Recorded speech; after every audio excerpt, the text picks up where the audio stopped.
প্রিয় দর্শক, সবাইকে স্বাগত জানাচ্ছি এনটিভি নিয়মিত স্বাস্থ্য বিষয়ক আয়োজন স্বাস্থ্য প্রতিদিন অনুষ্ঠানে। আপনাদের সাথে আছি আমি ডাক্তার সামিউল আওয়াল স্বাক্ষর।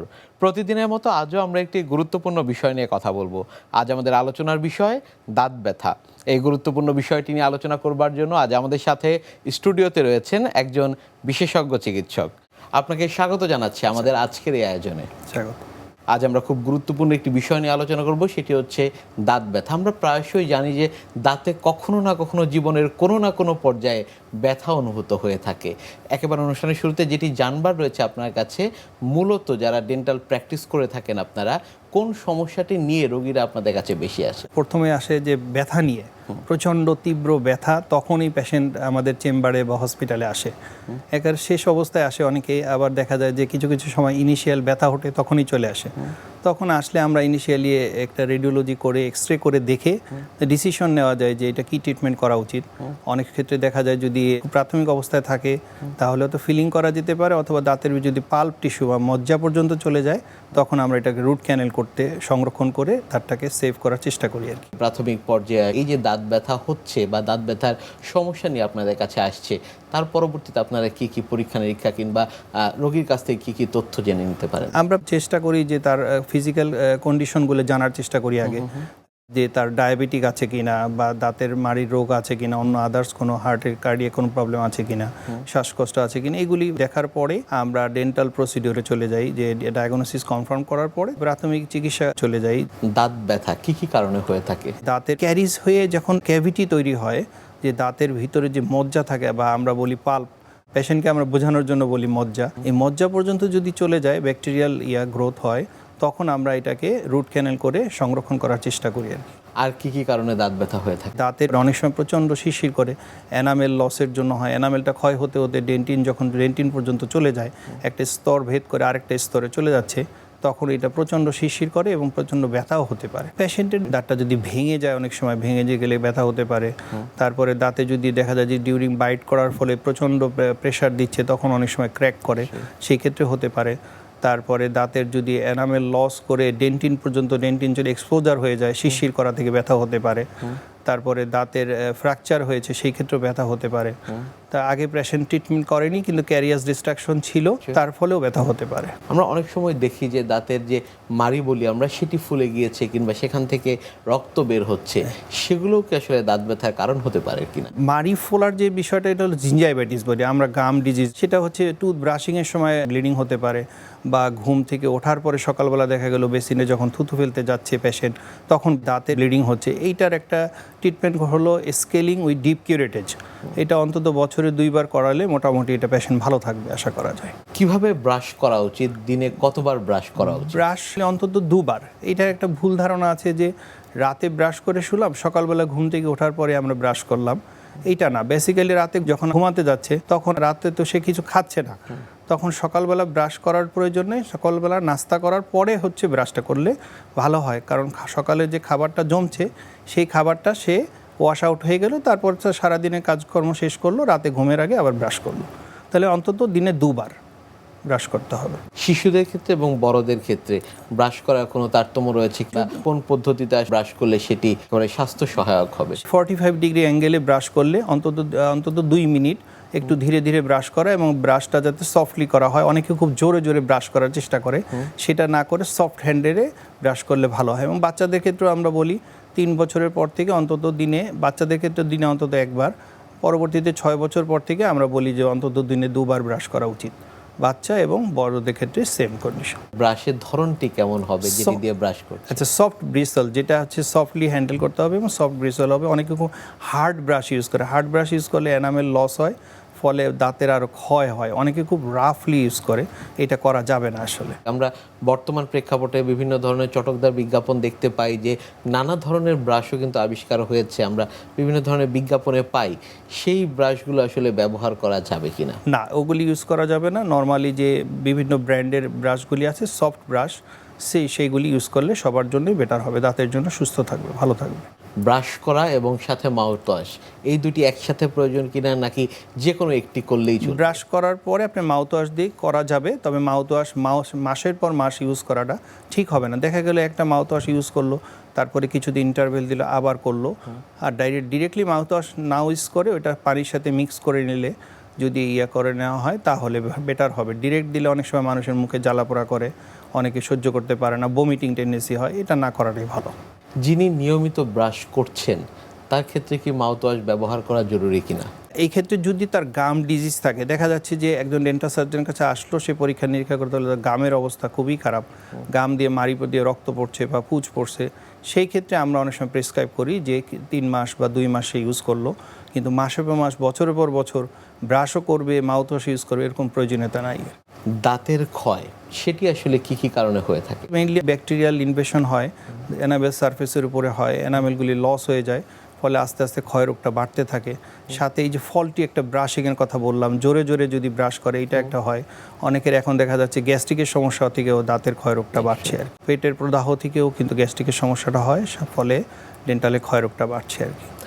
দাঁতের ক্ষয় হচ্ছে এটি একজন ব্যক্তি আসলে কিভাবে বুঝতে পারবেন? দেখা যাচ্ছে যে শিরশির করে, অনেক সময় শিরশির করে, পানি লাগলে সে ঠান্ডা পানি খেলো বা গরম চা খেলো, তার খুব ধরছে, পেশেন্ট এসে বলে ডাক্তার সাহেব পানি খেতে পারছি না, পানি মুখে দিলেই আমার খুবই কষ্ট হচ্ছে, বা গরম চা খেলেও এরকম হতে পারে, তারপরে তার ব্রাশ করার সময় একটু যন্ত্রণা হচ্ছে, এই সমস্ত ক্ষেত্রে পেশেন্ট বুঝতে পারে যে তার শিরশির করছে বা ক্ষয় হচ্ছে। কখন চিকিৎসকের শরণাপন্ন হওয়া প্রয়োজন? চিকিৎসকের ক্ষেত্রে আমরা বলি পেশেন্টকে অন্তত বছরে দুবার না হলে অন্তত বছরে একবার ডেন্টাল সার্জনের কাছে এসে পরীক্ষা করানো উচিত, এবং সবার একটু স্কেলিং করানো উচিত, তাহলে মাড়িটা পরিষ্কার হয়ে গেল, ক্যালকুলাস থাকলে পরিষ্কার হলে মাড়ির প্রদাহটা কমে গেল, আর আমরা কোনো প্রবলেম থাকলে দেখে বলে দিলাম যে ক্যাভিটি আছে বা আপনার এখানে অ্যাব্রেশন আছে, এটা ফিলিং করে নেওয়াটা ভালো হবে। পরীক্ষা নিরীক্ষার প্রয়োজন পড়ে কিনা যদি দাঁতের ক্ষয় নিয়ে আপনাদের শরণাপন্ন হয়? অনেক সময় দেখা যায় ক্ষয়টা এত ডিপলি চলে গেছে, তখন যেটা আমি ফার্স্টে বলেছিলাম যে পাল্প ফর্ম থাকে, পাল্প টিস্যু পর্যন্ত যদি চলে যায় বা মজ্জা পর্যন্ত চলে যায়, সেই ক্ষেত্রে আমরা একটা এক্সরে করতে পারি, এক্সরে করে কনফার্ম হতে পারি যে কতটুকু ভিতর পর্যন্ত চলে গেছে। তখন দেখা গেল যে এটা আসলে ফিলিং করলে হবে না, রুট ক্যানেল করতে হবে, তখন আমরা রুট ক্যানেলের অ্যাডভাইস করে নিই পেশেন্টকে। কাউন্সেলিংটা আপনারা কিভাবে করে থাকেন? পেশেন্টকে বোঝানোর জন্য আমরা চেষ্টা করি যে এটা আসলে দাঁতের আপনার যে ট্রিটমেন্টটা আপনার ফিলিংয়ে হচ্ছে না, সেই ক্ষেত্রে আপনার পাল্প টিস্যুটা আমরা দেখিয়ে অনেক সময় পেশেন্টকে ড্রয়িং করে বোঝানোর চেষ্টা করি বা ল্যাপটপে বোঝানোর চেষ্টা করি, তখন পেশেন্ট কাউন্সেলিং করার ফলে বুঝতে পারে আর কি। দাঁতের অনেকগুলো পদ্ধতি রয়েছে, চিকিৎসা পদ্ধতি, কী কী চিকিৎসা পদ্ধতি রয়েছে এবং রোগীদের সাথে আসলে সেই বিষয়গুলো কিভাবে আপনারা বিস্তারিতভাবে বর্ণনা করে থাকেন? যেমন ফিলিংয়ের ক্ষেত্রে আমরা বলি, পেশেন্টের ক্ষেত্রে ফিলিংয়ের কী পর্যায়ে ফিলিং করা যায় সেটা বলি। টেম্পোরারি ফিলিং আছে, আমাদের পারমানেন্ট ফিলিং আছে, এগুলি কসমেটিক ফিলিং আছে, লেজার ফিলিং আছে, এগুলি বলি। তারপরে রুট ক্যানেল কেমন? ফিলিংয়ের ক্ষেত্রে আসলে দেখা যায় কি, ফিলিংয়ের ক্ষেত্রে একটু কথা আছে এখানে, আসলে দেখা যায় একটা দাঁতের যদি ক্যাভিটিটা হয় অকুলুশাল ক্যারিস বলে, আমরা যদি বলি দাঁতের মাঝখানে মিডল পয়েন্টে হয়েছে, সেই ক্ষেত্রে চতুর্দিকে যদি সাপোর্টটা ভালো থাকে তাহলে দেখা যায় বছরের পর বছর পেশেন্ট এটা নিয়ে ক্যারি করতে পারবে। আর যদি দেখা যায় দাঁতের সাইডের দিকে একটা ফিলিং হয়েছে বা একদিকে এনামেল লস হয়েছে, সেই ক্ষেত্রে আমরা যদি ফিলিং করি, ফিলিং করার পরে সুন্দর করে পলিশ করার ফলে অনেক দিন এটা ভালো থাকে। তবে পেশেন্টের ক্ষেত্রে কিছু মেনটেনেন্সের বিষয় আছে, অনেকে টুথপিক ইউজ করে খুব রাফলি, আবার অনেকে পেশেন্ট দেখা যায় নখ দিয়ে এটা খুঁটিয়ে দেখার চেষ্টা করে, এটা করলে আসলে ফিলিং থাকবে না। সেই ক্ষেত্রে আমরা পেশেন্টকে যতটা সম্ভব কাউন্সিলিং করার চেষ্টা করি যে এটা ভালো রাখার জন্য আর কি। পরবর্তীতে আসলে এই যে রুট ক্যানেল কিংবা অন্যান্য পদ্ধতিগুলো রয়েছে সেগুলোর দিকে কখন আসলে অতিবাহিত হয়ে থাকে? রুট ক্যানেল পেশেন্টের ভালো থাকে সাধারণত আমরা যে করে দিই, পেশেন্ট যদি খুব মেনটেন করে চলে, রুট ক্যানেল করার পর আসলে একটা ক্যাপ করতে হয়, ক্রাউন যেটা বলি আমরা, এটা না করলে অনেক সময় দাঁতটা ভেঙে যায়, তাহলে বছরের পর বছর ভালো থাকবে, এটা নিয়ে সমস্যা সাধারণত হয় না। সেটি আসলে অনেকগুলো ধরন রয়েছে, এই বিষয়টি একটু আপনার কাছ থেকে জানবো। এখানে আমরা যদি রুট ক্যানেল করার পরে ক্যাপ করি, ক্যাপটা কয়েকটা ধরনের আছে, পোর্সেলিন ক্রাউন আছে, মেটালিক ক্রাউন আছে, আবার এখন যেটা আসছে আমাদের নতুন কিছু ইনভেশন হয়েছে, এগুলি ভালো, ক্রাউনটা করলে সমস্যা হবে না। তার জন্য কোনটি উপযোগী? দেখা যাচ্ছে অ্যাডাল্ট পেশেন্টের ক্ষেত্রে আমরা পোর্সেলিন ক্রাউন করি, এখন যেটা আসছে আরেকটু মডার্ন জিরকোনিয়া ক্রাউন আসছে, দাঁতের সাথে একে কালার ম্যাচ করে করা হয়, ভালো থাকে, পেশেন্টের অসুবিধা হয় না। আমরা জানি যে ছোটদের ক্ষেত্রেও অনেক সময় দাঁত তোলা হয়ে থাকে, বড়দের ক্ষেত্রেও অনেক সময় দাঁত তোলা হয়ে থাকে, কখন আসলে এই দাঁত তোলার প্রয়োজনীয়তা পড়ে? ছোটদের ক্ষেত্রে আসলে 6 বছর থেকে 12 বছর বয়সের মধ্যে আসলে অনেক দাঁতগুলি পড়ে যায়, নতুন কিছু দাঁত আসে, পার্মানেন্ট যে দাঁতগুলি চলে আসে। এই ক্ষেত্রে আমরা পেশেন্ট আসলে আমরা আসলে ফার্স্টে একটা রেডিওলজি বা এক্সরে করি, ওপিজি করি। ওপিজি করার পরে নির্ধারণ করা হয় কোন দাঁতটা এখন ফেলে দিতে হবে, কোন দাঁতটা সংরক্ষণ করা যাবে। সেই ক্ষেত্রে দেখা যায় যে এইটা কোনো একটা দাঁত আসছে যে এইটা আসলে ট্রিটমেন্ট করার কোনো প্রয়োজনীয়তা নাই বা ট্রিটমেন্ট করার পর্যায়ে নাই, সেই ক্ষেত্রে আমরা দাঁতটা ফেলে দেওয়ার চেষ্টা করি। আর অ্যাডাল্ট পার্সনের ক্ষেত্রে আমরা সাধারণত আমাদের এখন কনসেপ্ট হচ্ছে আমরা যে কোনো মূল্যে দাঁতটা সেভ করার চেষ্টা করব, কিন্তু দেখা যায় এমন পর্যায়ে আসে ওইটা ট্রিটমেন্ট করার কোনো অপশন নাই, সেই ক্ষেত্রে আমরা এক্সট্রাকশন করার প্রয়োজনীয়তা অনুভব করলে দাঁত ফেলে দিই। নিশ্চয়ই। দেখা যায় যে আমরা তো দাঁতে একটা সার্জিক্যাল প্রসিডিউর, এই ক্ষেত্রে পেশেন্টের যদি ডায়াবেটিক হয় সেক্ষেত্রে ডায়াবেটিসটা কন্ট্রোল করে তার ফেলতে হবে, কারণ ডায়াবেটিস কন্ট্রোল না থাকলে এই যে জিনিসটা যে হিলিং হবে, জিনিসটা যে শুকিয়ে আসবে গাম মার্জিনটা, এটা একটু ডিলে হয়। এটা একটা ইস্যু। আরেকটা ইস্যু হচ্ছে যে পেশেন্ট যদি কার্ডিয়াক হয়, কার্ডিয়াক পেশেন্টের ক্ষেত্রে আমরা তার কিছু সে ড্রাগস নেয়, সে অ্যাসপিরিন জাতীয় ওষুধ খায়, সেগুলি বন্ধ করে তারপরে আমরা দাঁত ফেলার চেষ্টা করি, বা তার হার্টের বর্তমান কন্ডিশন দেখে তারপরে দাঁত ফেলার চেষ্টা করি। তারপর হচ্ছে যে অ্যাজমাটিক পেশেন্ট হলে তার শ্বাসকষ্টের বর্তমান সিচুয়েশনটা কী আছে, এগুলি একটু ইভ্যালুয়েশন করে তারপরে হচ্ছে আপনার ব্লাড প্রেশারটা যদি হাই ব্লাড প্রেশার থাকে, ব্লাড প্রেশার অনেক বেশি আছে, সেই ক্ষেত্রে আমরা ব্লাড প্রেশার কন্ট্রোল করার পরে আমরা ডিসিশন নিই যে এখন দাঁত ফেলার তার জন্য পসিবল, তখন আমরা দাঁতটা ফেলার চেষ্টা করি। যে দাঁতটি ফেলা হচ্ছে তার পাশের দাঁতগুলো দুর্বল হয়ে পড়ে কিনা? যে দাঁতটা আমরা ফেলে দিলাম ওখানে তো একটা ফাঁকা হয়ে গেল, দাঁতটা স্পেসটা তৈরি হলো, তো এখন এখানে একটা প্রতিস্থাপন করতে হবে, দাঁত বসাতে হবে। সেই ক্ষেত্রে বসানোর ক্ষেত্রে কয়েক অপশন আছে, যেমন আগে যেটা করতো ডেঞ্চার করতো, ওখানে একটা খোলা লাগানো দাঁত বসানো হতো। এখন যেটা আমরা করি ব্রিজ করি, দুই দিকে দুইটা দাঁতে রুট ক্যানেল করে ওখানে কনভেনশনাল ওয়েতে ব্রিজ করা হয়। এখন একটা লেটেস্ট একটা আসছে ইমপ্ল্যান্ট, টুথ ইমপ্ল্যান্ট করা যায়, যদিও টুথ ইমপ্ল্যান্ট আসলে বাংলাদেশের প্রেক্ষাপটে একটু এক্সপেন্সিভ, তারপরেও অনেক ভালো ভালো ক্লিনিকগুলোতে, হসপিটালগুলোতে আমরা ইমপ্ল্যান্ট করছি আর কি। দাঁত ব্যথার এই বিষয়গুলো না আপনার কাছ থেকে আমরা আরও শুনবো, তবে তার আগে আমাদের এই অনুষ্ঠানে একটি নিয়মিত সেগমেন্ট হচ্ছে বিভিন্ন খাদ্যের পুষ্টি গুণাগুণ সম্পর্কে আমাদের দর্শকদের জানিয়ে দেয়া। প্রিয় দর্শক, দেখছেন স্বাস্থ্য প্রতিদিন। কথা হচ্ছিল খুব গুরুত্বপূর্ণ একটি বিষয়, দাঁত ব্যথা নিয়ে। অনুষ্ঠানে এ পর্যায়ে দেখে নেব বিভিন্ন খাদ্যের পুষ্টি গুণাগুণ সম্পর্কে আমাদের পুষ্টিবিদের কাছ থেকে। একজন মানুষকে কখন সুন্দর দেখায়? যখন সে হাসে। অর্থাৎ হাসলে প্রত্যেক মানুষকে সুন্দর দেখায়, কিন্তু এই হাসিটা তখনই সুন্দর হয় যখন আপনার দাঁত সুন্দর হয় এবং দাঁত আপনার অনেক বেশি সুস্থ থাকে। তো দাঁত সুস্থ রাখার ক্ষেত্রে আপনাকে অবশ্যই অনেক কিছু মেনটেন করতে হবে, এবং সবচেয়ে বড় বিষয় হলো যে আপনাকে রেগুলার এমন খাবার সিলেক্ট করতে হবে যে খাবারগুলো কিনা আপনাকে দাঁত ভালো রাখতে সাহায্য করে। যেমন আপনি বাদাম খেতে পারেন, কাজু বাদাম কিন্তু দাঁতকে ভালো রাখতে সাহায্য করে, এবং বিভিন্ন ধরনের সবুজ শাকসবজি যেটার মধ্যে ফলিক অ্যাসিড আছে দাঁতের সুস্থতা রক্ষার্থে সাহায্য করে। এবং আপনি যদি রেগুলার অ্যাপেল খান একটা করে, তাহলে কিন্তু আপনার দাঁতটা থাকবে অনেক বেশি মজবুত এবং সুন্দর। আর অনেক সময় দেখা যায় যে অনেকে ঠিকমতো দাঁত ব্রাশ করেন না, তো সেক্ষেত্রে কিন্তু এক ধরনের দুর্গন্ধ ছড়ায়। তো সেক্ষেত্রে আপনাকে অবশ্যই রেগুলার পেয়ারা খেতে হবে। পেয়ারা দাঁতের সৌন্দর্যে যেমন ভালো কাজ করে, ঠিক তেমনই কিন্তু দাঁত পরিষ্কার করতে সাহায্য করে। এবং এর পাশাপাশি আপনাকে অনেক ধরনের খাবার খেতে হবে, যেমন সালাদ আপনি খেতে পারেন, এটা আপনার রেগুলার দাঁত সৌন্দর্যে সাহায্য করে। কিন্তু কি ধরনের খাবার খাবেন না সেটা আপনাকে অবশ্যই খেয়াল রাখতে হবে এবং মেনটেন করতে হবে। সুন্দর হাসির জন্য আপনাকে অবশ্যই অতিরিক্ত মাত্রায় চকলেট, চিনিযুক্ত খাবার এগুলো অ্যাভয়েড করতে হবে। এবং যারা কিনা ধূমপান করেন বা অনেক ধরনের কোল্ড ড্রিঙ্কস খেতে পছন্দ করেন, তাদেরকে আমি বলবো যে অবশ্যই এটি সম্পূর্ণভাবে এড়িয়ে চলতে হবে, কারণ দাঁত সুন্দর রাখার ক্ষেত্রে আপনাকে অবশ্যই এমন কোনো খাবার খাওয়া যাবে না যা কিনা আপনার ক্ষতি করে।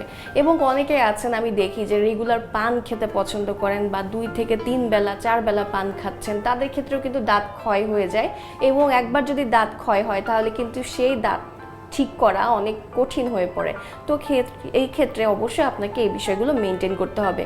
এবং ডেন্টিস্টরা বর্তমানে সবাইকে সাজেস্ট করে যে প্রতিদিন 2 বেলা ব্রাশ করার জন্য। আপনি সবসময় যখন রাতে ঘুমাতে যাবেন, ঘুমাতে যাওয়ার আগে একবার দাঁত ব্রাশ করবেন, এবং সকালে ঘুম থেকে ওঠার পর আগে খালি পেটে 2 গ্লাস পানি পান করবেন, তারপরে নাস্তা করবেন, তারপরে আপনি দাঁত ব্রাশ করবেন। এই সিস্টেম যদি আপনি রেগুলার ফলো করেন তাহলে কিন্তু আপনার দাঁত অনেক সুন্দর থাকবে এবং স্বাস্থ্যোজ্জ্বল থাকবে।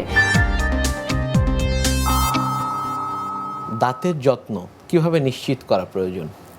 পেশেন্টের আসলে প্রতিদিন অন্তত 2 বেলা ব্রাশ করা জরুরি, এবং বছরে অন্তত একবার ডেন্টাল সার্জনের কাছে, রেজিস্টার্ড ডেন্টাল সার্জনের কাছে এসে পরীক্ষা নিরীক্ষা করানো, যে দেখা যায় যে কোনো মাইনর কোনো সমস্যা আছে কিনা বা অন্য কোনো সমস্যা যেটা পেশেন্ট বুঝতে পারে না, একটা স্টেজে আসে যখন তার অবস্থা খুবই খারাপ, ব্যথা হচ্ছে, তখন এটা আসলে ঠিক না। একজন ডেন্টাল সার্জনের কাছে আসলে সে অন্তত পরীক্ষা নিরীক্ষা করে এক্সরে করে দেখলো যে তার কোনো সমস্যা আছে কিনা, পেশেন্টকে আমরা জানিয়ে দিলে সে বুঝতে পারলো যে তার একটা ক্যাভিটি হচ্ছে বা এখান থেকে দাঁতে ক্ষয় হচ্ছে, তখন সেটা ট্রিটমেন্ট করিয়ে নিলে সুন্দরভাবে দাঁতটা সুন্দর থাকবে।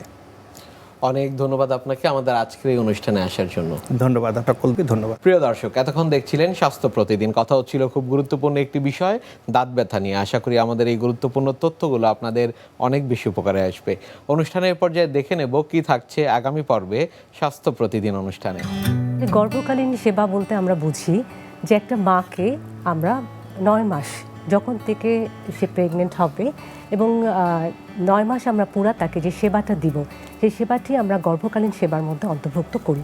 তবে হ্যাঁ, অনেক ক্ষেত্রে দেখা যায় গর্ভকালীন সেবার আগেও আমরা একটা সেবা দিয়ে থাকি, যেটাকে আমরা বলি প্রি কনসেপশনাল কাউন্সিলিং।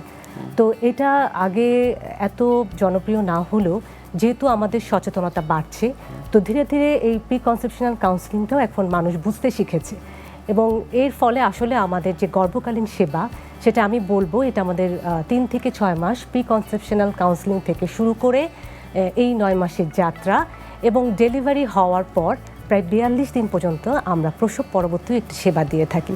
তো আসলে এই পুরা তার যে জার্নি, পুরাটাই আমি বলবো আমাদের গর্ভকালীন সেবার মধ্যে অন্তর্ভুক্ত। বিশ্বের যে কোনো প্রান্ত থেকে যে কোনো সময় আপনাদের পছন্দের অনুষ্ঠান স্বাস্থ্য প্রতিদিন দেখতে ভিজিট করুন আমাদের পূর্ণাঙ্গ ওয়েব পোর্টাল www.ntvbd.com। এছাড়া এনটিভি সব জনপ্রিয় অনুষ্ঠান ও খবরের আপডেট পেতে ভিজিট করুন আমাদের ইউটিউব চ্যানেল ও ভেরিফাইড ফেসবুক পেজে। আজ এখানেই শেষ করছি, আগামীতে আবারও দেখা হবে। সে পর্যন্ত আপনারা সবাই ভালো থাকুন, সুস্থ থাকুন, এনটিভির সাথেই থাকুন।